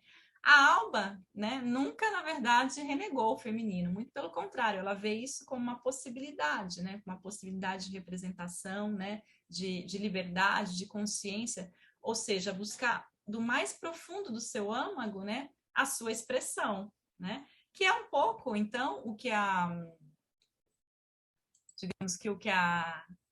Alda propõe para a gente também, né, esse arrancar das vísceras, né, do útero, né, do grembo, do ventre, esse seu mais profundo suspiro, esse seu mais profundo grito, né, também como uma força, né, do feminino, né, então acho, assim, que são metáforas que dialogam muito. Depois, quando a gente for pensar agora a gente entra na Hilda, deixa eu colocar de volta. a Hilda também vai dizer uma coisa muito interessante sobre a escrita feminina, né? Então, deixa eu ler aqui para vocês. Eu trouxe, estou trabalhando com esse volume da Companhia das Letras, que é um volume que reuniu todos os poemas, digamos assim, da Hilda Hilst, né? E aí tem uma conversa que ela faz, uma entrevista que a Hilda dá para Vilma Areias, né? E a Vilma Areias pergunta, né, para ela sobre o que ela acha do profundamente feminino da sua poesia, né? E a Hilda responde uma coisa bastante parecida com o que a Natalia Ginzburg fala, né? Então ela diz assim, que a literatura das mulheres é sempre aquela coisa diluída, congelada, distante, sem analogias, fortes, sem resistência, ao contrário dos meus textos, né? Então, ou seja, tem aqui uma concepção bastante forte do que é a escrita feminina, né? E dos limites e do que pode ser pensado. E aí eu acho que é condicionado também, né, por como a escrita feminina é vista de uma forma geral, que faz com que a Natalia Ginzburg queira escrever como um homem, né? Ou seja, queira se desprender desse ser feminino, porque a poesia feminina ou a escrita feminina é, como diz a Hilda, congelada, distante, né? Volta sobre si mesma, né? E aí a gente tem imediatamente a contraposição disso pela própria escrita delas, né? A Alba nunca vai renegar, a Natália, quando vai escrever, aí que ela vai se mostrar como profundamente feminina, né? Nas suas construções. Se a gente lê, por exemplo, As Virtudes da Natalia Ginzburg, ali são ensaios poéticos e textos que contam um pouco da realidade, digamos assim, né? Não são narrativas, mas entra narrativas, é uma mistura de coisas, né? Les Virtus, né? Le Piccole Virtus, da Natalia Ginzburg, em que ali aflora muitas e muitas vezes um eu que é profundamente feminino e muito bem construído e muito bem, né, ajambrado ali naquele texto. Então é um texto de uma força poética, né? Eu gosto demais desse livro, porque eu acho que exala uma força poética e exala, inclusive, uma força poética muito feminina, quando ela começa a contar das vivências, né, das questões, inclusive, da guerra, né, e da perda do marido, e das questões da família, as questões que perpassam a literatura, mesmo que seja um livro onde ela afirma que tentava escrever como um homem, né? Então, esse profundo do feminino se sobrepõe nessa poesia da Alda Merini, na poesia também, na escrita da Alba de Céspedes, né? Embora um pouco menos conflitual na escrita da Alba de Céspedes, muito conflitual na obra da Natalia Ginzburg, e muito conflitual também na Hilda Hilst, né? Porque a partir de um determinado momento, a Hilda, ela toma consciência, né, de que ela está escrevendo é pouco lido, é pouco entendido, é pouco, né? E aí ela começa a escrever a poesia erótica, a poesia pornográfica, e aí ela consegue atingir muito mais gente. Então tem digamos, uma revolução ali do feminino por meio do erótico, por meio do pornográfico, né? Que salta aos olhos, né? De tudo, assim, ela vai conseguir mais leitores, ela vai brincar, inclusive, com essa ideia, dizendo assim, bom, eu começo a escrever poesia pornográfica, obra pornográfica para ganhar dinheiro, porque até então os meus editores estavam cansados de falar que eu sou desastre, não vendo nada, minha obra não vende nada, né? Então, ela brinca também com essa condição, né, da escrita feminina, da escrita sexualizada, da sexualidade como, inclusive, uma forma de colocar o feminino, né, o olhar do feminino, de mostrar uma outra sexualidade, né, uma outra sexualidade, inclusive, possível, né, como contraposição para uma sociedade que é opressora, é agressiva, é fechada, em termos, né, de a mulher se sente, né, oprimida nessa sociedade, né, enfim. Mas aí eu já fiz uma discussão e uma divagação bem amplas, mas não sei se vocês conhecem um pouco da trajetória da Hilda. Eu coloquei aqui só algumas ideias, né, assim, sobre biografia, né? Quando ela começa a escrever, então, uma poeta de 30, né? Que começa a escrever na década de 50, muito jovem também, como a Alda Merini, né? Muito jovem, né? E publica, por exemplo, o primeiro livro, que se chama Presságio, né? Depois, outras coletâneas, todas muito marcadas por uma busca formal muito grande, né? As formas poéticas tradicionais, então ela chama os primeiros livros de baladas, né? Depois de trovas, né? Sempre inspiradas na poesia tradicional, na poesia, nos cancioneiros medievais. E esse livro que a gente vai ler, 2 poemas, se chama Ode Fragmentária, ou seja, né? Existe uma busca por revisitar essas formas poéticas tradicionais, mas dá para a gente pensar que, apesar dessa revisitação das formas poéticas, tem sempre alguma ruptura que ela propõe. No primeiro momento, essa poesia, essas baladas, essa poesia inicial, também é marcada por um tom bastante juvenil, né? Eu acho que a poesia dela começa a ganhar um pouco mais corpo, um pouco mais forma a partir da década de 70, talvez, mas já em 60 eu acho que ela começa a compor coisas que são muito, que eu gosto muito, que são muito fortes, muito bem construídas, né? Então eu trouxe aqui esse livro, Ode Fragmentária, que eu gosto bastante, assim, é um livro talvez um pouco ainda um pouco de formação também, de uma ideia de poética, né? De uma poesia, de uma ideia poética, mas que coloca em questão ali, né? Essa condição do homem como ser fragmentário, né? Como aí a ideia do despojar-se, né? Que a gente colocou inicialmente lá, né? A condição do homem é o despojar-se de si mesmo, né? Então, aqui ela mostra esse livro, né? Que é composto, como eu disse, em odes, né? Ela divide o livro em 3 partes. Uma parte se chama Heróicas, a segunda parte se chama Quase Bucólicas e a última parte é um poema que ela chama de Testamento Lírico, né? Bom, aqui então ela remete a uma tradição grega, né? As Heróicas de Píndaro, por exemplo, que são composições corais, tentando pensar esse herói a ser louvado que não existe, né? Assim, é uma ode, mas não louva nenhum herói, não tem um herói para ser louvado. É, na verdade, uma poesia em que a poesia vai ser sujeito dessa poesia. Então, aqui, nesse sentido, também dá para identificar a poesia da Hilda Hilst com a poesia juvenil, né, digamos assim, com a poesia da Alda Merini também, né? Uma tentativa de primeiro conceituar a poesia, né?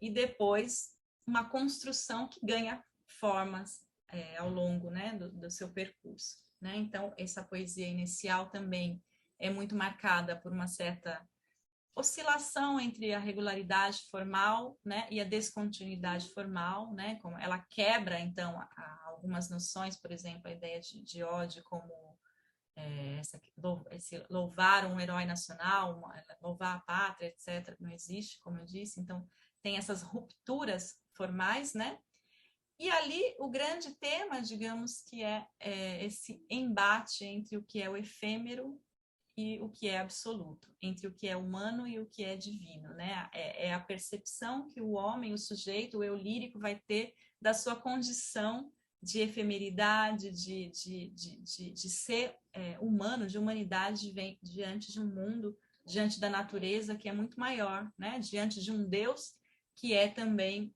implacável e é muito maior, né? Então, é o homem nesse percurso, né, nesse conscientizar, de se conscientizar da sua humanidade e, em geral, uma humanidade que é limite, né, que é limitada, seja pela natureza, seja pela história, seja pela realidade, né? Então, eu coloquei aqui, primeiro, um poema que fala de amor, ou pelo menos que coloca uma concepção de amor, e depois um poema que a gente vai ver um pouquinho mais para frente que fala de outra coisa.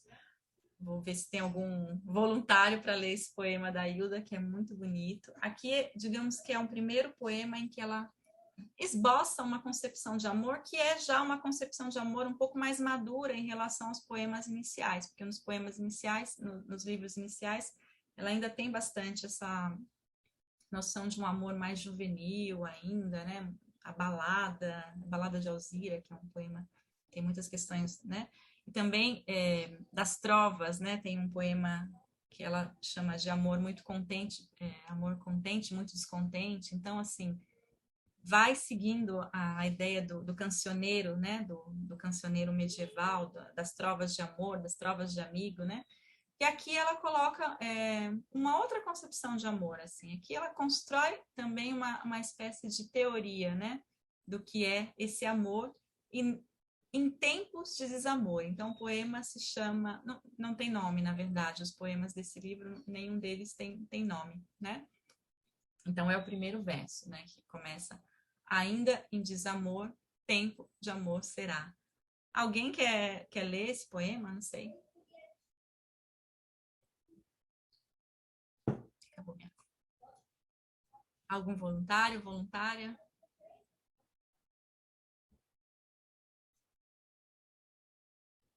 Não? Leio eu? Eu posso ler?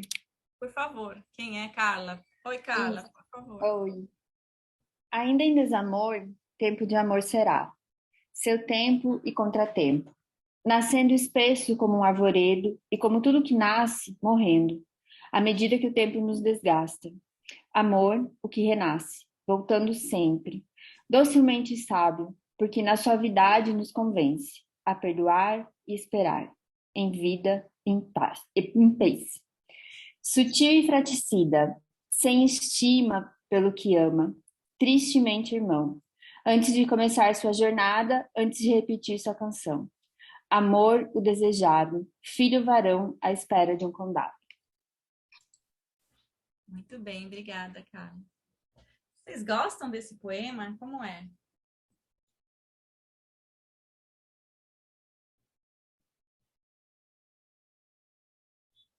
Acham que tem uma ideia de um amor aí, uma concepção?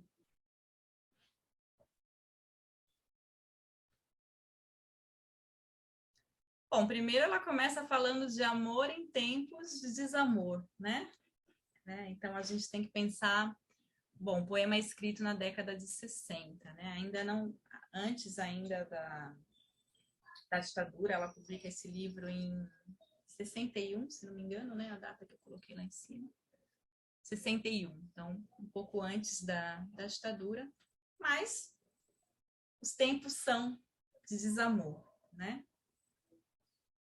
E aqui o amor ele é marcado pelo seu contratempo, né? E o que é o contratempo desse amor, né? Se vocês olham para a segunda metade do poema, ele é sutil, fraticida, sem estima pelo que ama, né? Então, ela mostra o amor que nasce, né?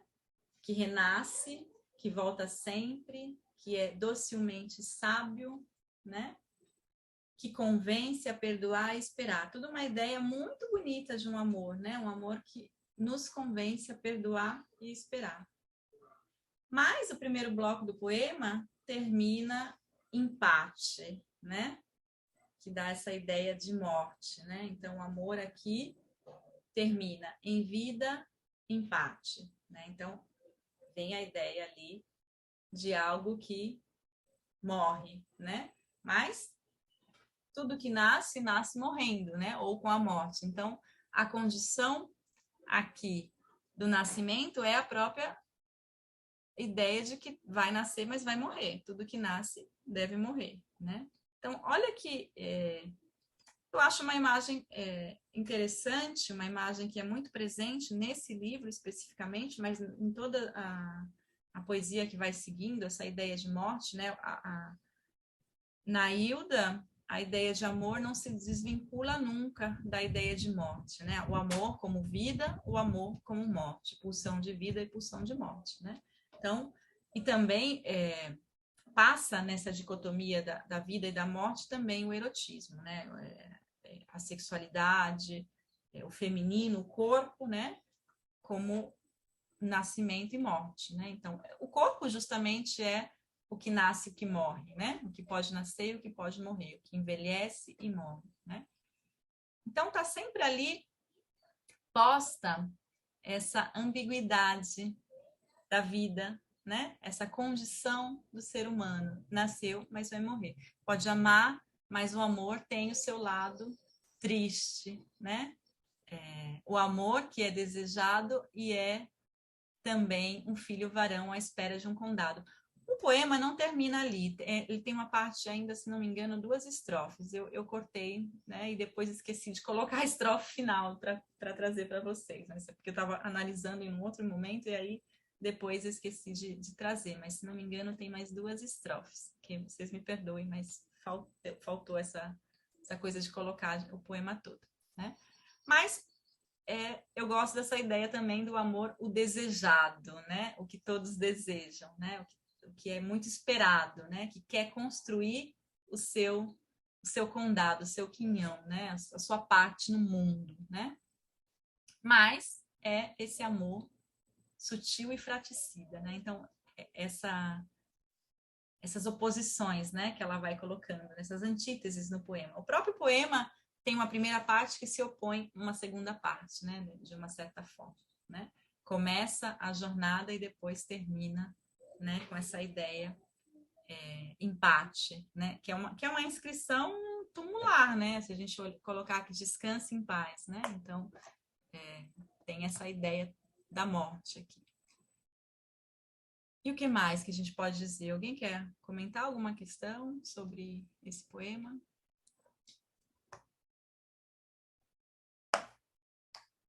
Bom, ele tá, esses poemas todos das da Ode Fragmentar, eles estão um pouco ligados, né, como se fosse uma espécie de diálogo do eu lírico, né, com alguém que responde. E quem responde, né? Aqui tem um outro poema, né, em que ela coloca também, ainda, né, permanece nessa busca, né, de um sentimento amoroso, e uma busca de da própria poesia, em busca da beleza, em busca, né, também da transcendência, se a gente for pensar, né, uma poesia que busca a ideia de beleza como uma busca também pelo todo, pelo sublime, né? Então, eu acho que tem um pouco isso na Hilda, assim, de tentar buscar uma linguagem, né, sublime, né, por meio da forma, talvez. Eu acho que a forma poética aqui é uma tentativa de construir uma poesia que se conecta, né, com um ideal de beleza, né? Então a poesia para a Hilda, mas também se a gente pensar na Rosselli, também se a gente pensar na Merini, a poesia é ligada ao sublime e à beleza, né? Diferente das poetas que a gente vai ver na última aula depois, aí a gente vai poder pensar essa questão do belo como expressão da poesia, né? Então aqui a poesia da Hilda, né? Aqui, de novo, tem essa ideia, né, da morte, né, assim, mas como? Como que ela coloca nesse poema? Vamos ler. Alguém também quer ler? Não sei se alguém se voluntaria.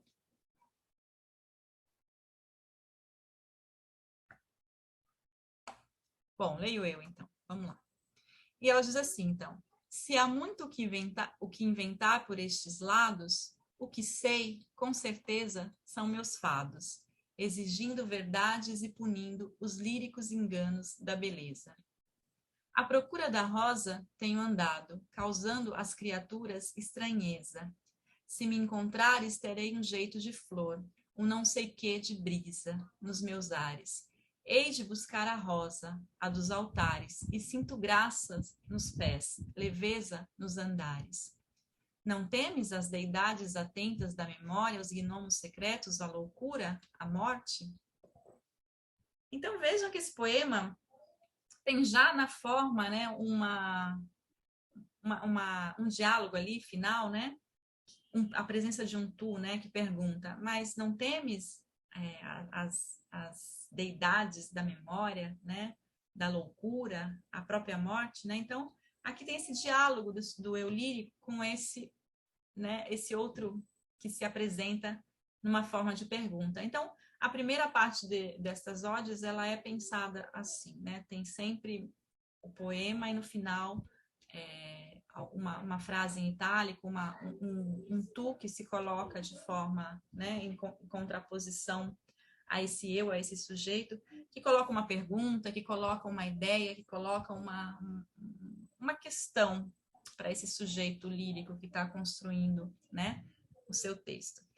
Então, aqui é um poeta, uma poeta, buscando, digamos assim, a forma, né, a beleza, a busca da rosa, né, a rosa aqui como metáfora da beleza, do belo, né, da própria escrita, da poesia, né, mas causa, à medida que ela anda e procura essa beleza, vai causando um estranhamento, uma estranheza, causando às criaturas estranhezas. Então, aqui também tem uma ideia do poeta, da poeta, como aí a gente podia até pensar no Albatroz do Baudelaire, né? Que é aquele poeta que, quando voa, é lindo, né? Mas quando está na terra, é desengonçado. Então, esse estranhamento, né? Que o poeta causa, né? Que a poeta causa no olhar dos passantes, né? Das pessoas que olham para esse poeta, né? Então, tem aqui um se perceber como poeta, um se perceber como um ser que, de uma certa forma, é diferente e que consegue se construir por meio da escrita. Aí também a gente estabelece esse diálogo com a poesia da Merini, né? Pelo menos com a última poesia desse Grembo, né? Desse ventre, né? Que busca também, mas que busca lutar contra aquele olhar que é um olhar agressivo, que é um olhar né? que desconcerta, né? Que não deixa espaço, né? Então aqui também eu acho assim, é óbvio que é uma leitura minha e que é uma tentativa de dialogar com os poemas, né? A gente traz os poemas tentando dialogar, mas pensar que existe nas duas poetas esse mesmo movimento, né? De confronto do sujeito com o mundo, né? Com esse outro, né? Que está fora e que às vezes é dor, sofrimento, imposição, limite, a própria história, a própria vida como um limite, né? Como imposição. E aí também a gente pode pensar pelo viés do feminino, né? A poesia feminina, né? Que de uma certa forma busca uma afirmação, né? Para se construir, né? Para se colocar no mundo. E aí cada poeta, obviamente, vai fazer com a sua linguagem, com as suas metáforas, com a sua percepção do mundo. Mas uma coisa interessante também, na poesia que a gente leu, por exemplo, da Amélia Ruselli, não sei se vocês lembram, mas a gente falou um pouquinho de um poema que falava da estrada della bellezza, né? Ou seja, e aqui o mesmo movimento está nessa procura da rosa, né? Caminhando, né? O que ela busca inventar ali, né? É justamente tentar, não sabe, ela diz, se há muito o que inventar por estes lados, o que sei com certeza são meus fados, ou seja, o que eu carrego comigo, o meu destino. E aí, de novo, a ideia do destino que volta na poesia, né? Como determinação, mas também como uma possibilidade de colocar em xeque essa falta de liberdade ou não, que é o destino. Ou então, a ideia de que o destino é ser poeta, né? Aqui, com todas as suas tristezas e com todas as suas alegrias, né? Não sei. Porque ela coloca também imagens muito bonitas dessa questão da poesia, né? A questão da beleza da flor, né? Da leveza dos andares, enfim, não sei, né? Da graça dos pés, né? E aqui, de novo, a gente pode pensar no Baudelaire, no Albatroz, né? A graça nos pés, a leveza nos andares, né? Que o Albatroz, por exemplo, não tem nenhuma graça, né? Não sei se é uma viagem muito longa, mas a gente poderia até chamar aqui para a conversa a Adélia Prado, quando coloca lá a questão, né, do gauche na vida, né? Isso não é destino para a mulher, isso é destino para o homem. A gente é como se o feminino carregasse em si a beleza, a leveza na graça dos pés, né? E a poesia masculina aqui seria essa poesia ou esse poeta que é o ghost na vida, o albatroz, enfim, não sei. Uma contraposição, uma ideia que me veio assim pensando o feminino e o masculino na poesia, né? Mas aí vocês podem pensar depois se eu estou viajando muito. Vamos voltar um pouco então pro poema. Alguém quer comentar alguma coisa? Se eu viajei muito, eu não sei. Bom, eu tinha colocado aqui mais 3 poemas, a gente não vai dar tempo da gente ler tudo, então vou comentar talvez esse poema. Eu coloquei 2 poemas desse livro de 74, que se chama Júbilo, Memória, Noviciado da Paixão, que é uma série de poemas também, um livro que foi musicado recentemente, não tão recentemente, mas que foi musicado pelo Zé Cabaleiro, né? Que ficou, assim, ganhou uma certa notoriedade, enfim. Eu escolhi 2 poemas desse livro. Talvez a gente possa ler, não sei, talvez esse, o que vocês acham? Que eu acho que também é um poema bonito, e é um poema dedicado aos homens do nosso tempo, né? Bom, aqui então a gente pode pensar, bom, 74 também uma data que a gente está em plena ditadura, então aí tem uma questão forte para dizer, assim, da vida da Hilda, que a Hilda começa a compor, escrever muito jovem, né, aos 20 anos, publica os primeiros livros, depois na década de 50 ela está em São Paulo, na década de 60 ela abandona São Paulo e vai morar no interior, né, na região de Campinas, no interior, numa fazenda, uma chácara que ela constrói com o marido, né, e ela se isola completamente do mundo, né? Justamente na década de 60, que vai ser uma década problemática, né? Historicamente no Brasil, durante a ditadura. Então, a Hilda vai se apartar do mundo, praticamente. Vai ficar lá na chácara, que ela chama de Chácara do Sol, e vai se dedicar a escrever poesia. Então, ela tem, digamos assim, um privilégio, né, de poder se isolar do mundo para escrever. Aí ela vai viver ali, né, nesse refúgio, né, esse refúgio que é onde ela vai receber também amigos, artistas, vai receber, por exemplo, o Caio Fernando Abreu, que vai passar um tempo lá.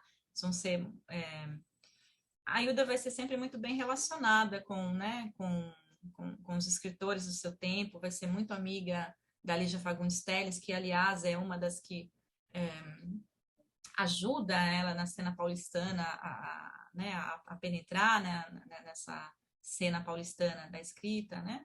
Depois, quando ela se isola um pouco do mundo, assim, ela vai ter muito contato ainda com escritores. O Caio Fernando vai ser, de fato, um grande amigo com quem ela vai trocar uma correspondência muito forte, muito bonita, né? E, enfim, então ela ainda vai manter também uma amizade com a Lígia, vai trocar também correspondência com ela. Mas digamos, uma escritora que tem uma possibilidade que é dada a poucos escritores, né? Que é de escrever poesia, escrever a prosa, isolada desse universo, né?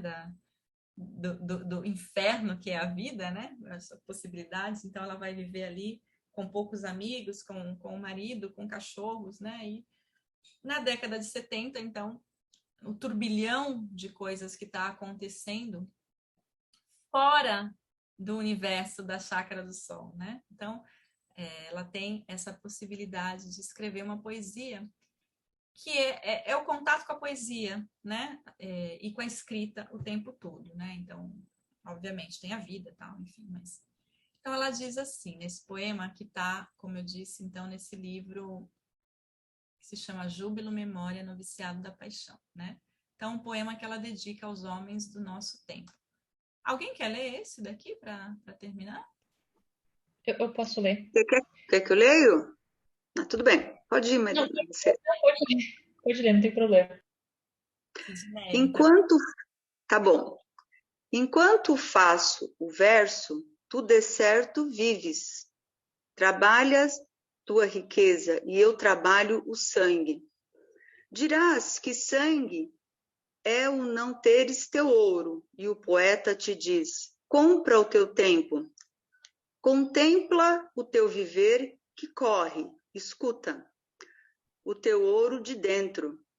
É o outro, o amarelo que te falo. Enquanto faço o verso, tu não me lês, sorris. Se do meu verso ardente alguém te fala. O ser poeta te sabe a ornamento. Desconversas, meu precioso tempo não pode ser perdido com os poetas. Irmão do meu momento, quando eu morrer, uma coisa infinita também morre. É difícil dizê-lo. Morre o amor de um poeta. E isso é tanto que o teu ouro não compra, e tão raro que o mínimo pedaço de tão vasto não cabe no meu canto. Muito bem. Obrigada, Sidneia. Então vejam aí, né? Esse poema é um poema um pouco de provocação e de briga, né? Com esse universo que está fora da poesia, né? Então aqui a contraposição é muito clara, né? O poeta que faz o verso e o outro que está lá fora vivendo, né? Essa contraposição entre vida e obra literária, desde sempre na literatura, né?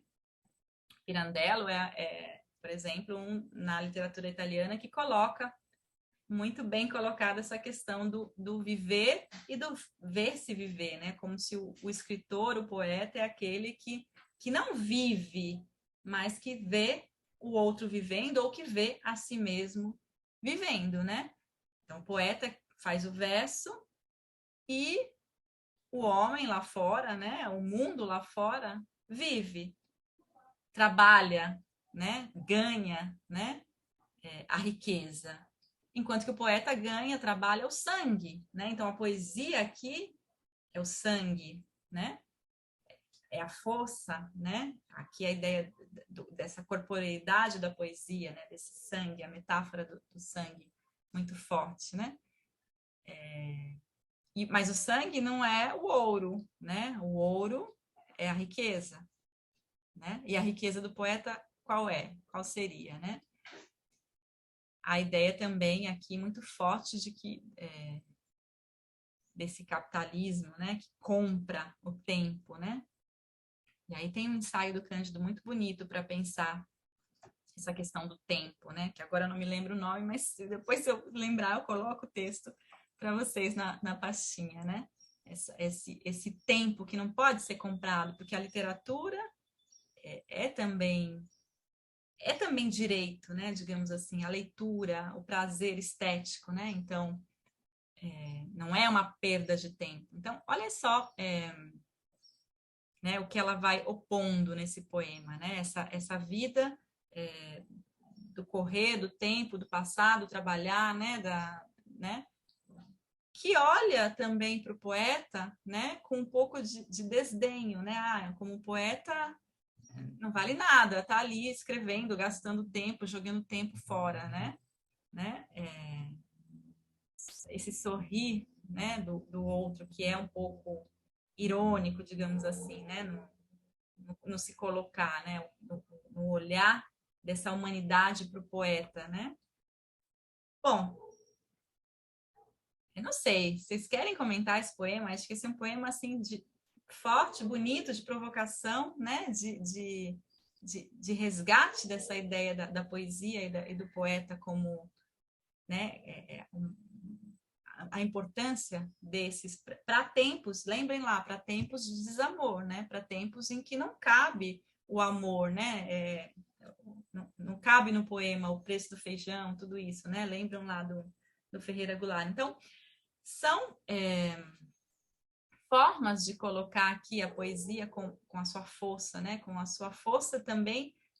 E aí uma palavra bonita que ela usa no outro poema é essa força de estranheza, né? Essa possibilidade que a poeta tem de causar estranhamento, né? De não se adequar a uma vida que é tempo, corre, né?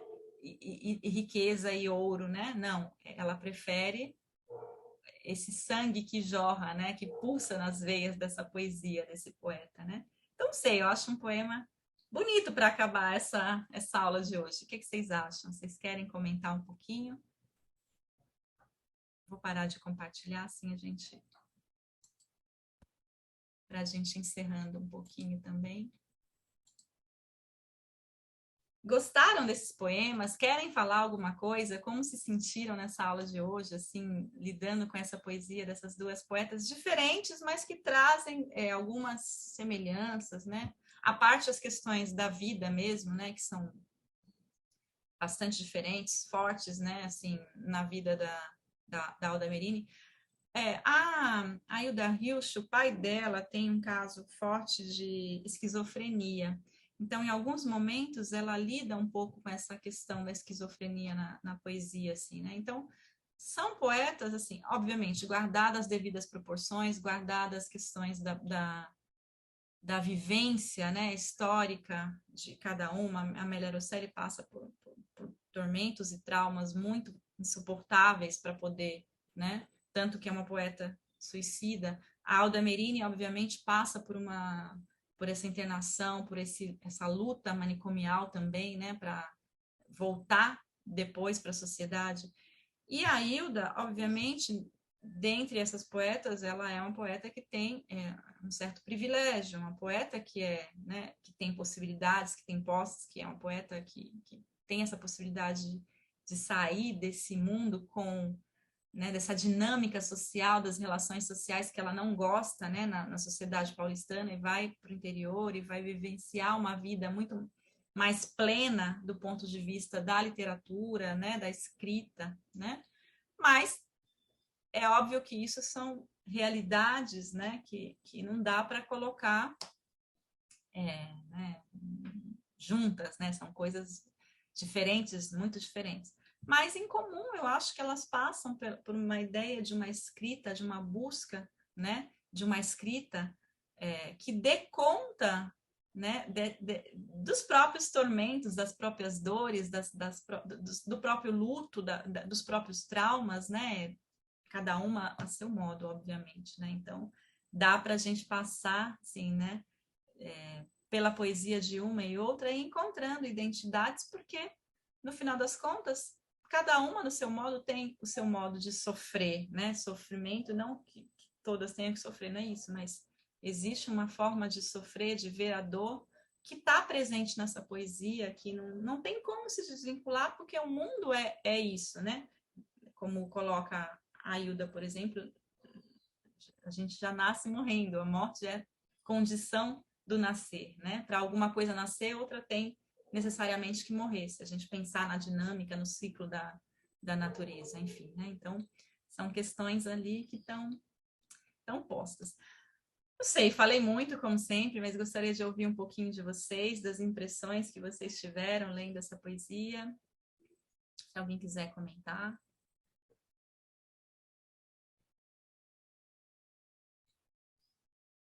Lutia tá aí, gostou? Não sei se já conhecia também a poesia da Hilsch, da Alda, com certeza, porque eu sei que você gosta dela.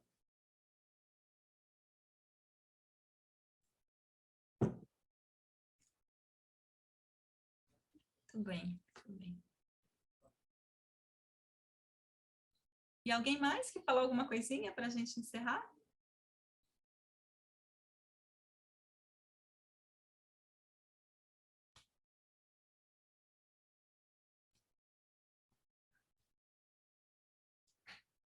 Não? Ninguém?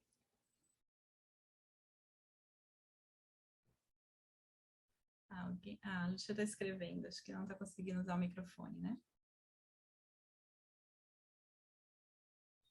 Ela está dizendo que a Hilda é muito controlada, composta, é o contrário da Alda. É uma poesia da Alda mais visceral, digamos assim, né? Que aflora. E a poesia da Hilda, de fato, tem, até pela questão da forma, né? Tenta compor uma poesia que é realmente mais, em alguns momentos, metrificada, codificada, né? A Tânia está dizendo que é da literatura brasileira e não conhecia Alda Merini. Sim, foram contemporâneas, né? Assim, a Merini morre em 96 e a Hilda em 2004, né? Se não me engano. Deixa eu olhar aqui nas datas, mas acho que é isso mesmo. A Hilda morre em 2004, e isso, nasceu em 30, morreu em 2004, e a Merini justamente de 31, aí morreu em 96. Não, desculpem, morreu em 2009.